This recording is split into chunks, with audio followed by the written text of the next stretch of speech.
ঘুমপাড়ানির বুবু আমার পদ্ম গোলাপ জুই, কবির ছিল কাজলা দিদি আমার ছিলি তুই।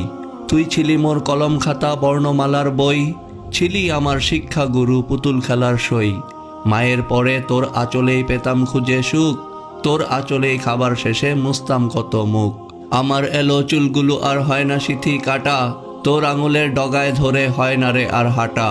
আমার করা সকল ভুলে আমার পক্ষে গিয়ে কেউ করে না উকালতি নিজের ঘাড়ে নিয়ে।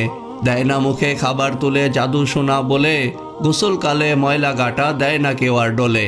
হারিয়ে যাওয়া পোশাকগুলো খুঁজতে যখন থাকি, পাই না খুঁজে কান্না করি বুবু তোরে ডাকি। তোর করা সেই মিষ্টি শাসন কেউ করে না আর, আমার করা ভুলগুলোতেও পাই না তেমন ছাড়।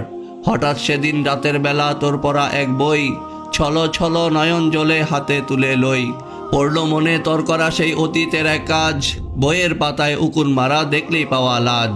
মায়ের কাছে নালিশ দেবার ভয় দেখিয়ে রোজ, তোর জমানো টাকায় হতো আমার পেটের ভোজ। সত্যি বুবু এসব স্মৃতি ভীষণ মনে পড়ে, ইচ্ছে করে আবার তোরে ফিরিয়ে আনি ঘরে। মারিস আমায় বলবো না আর মায়ের কাছে গিয়ে, চাইবো না আর তোর আদরের ছোট্ট পোষা টিয়ে। তোর বানানো হাত পাখাটাও আর নেব না কেড়ে, দুহাই লাগে পাগলি বুবু যাসনি আমায় ছেড়ে। তোর লেখা সেই নোট খাতাটাও করবো না আর চুরি, মায়ের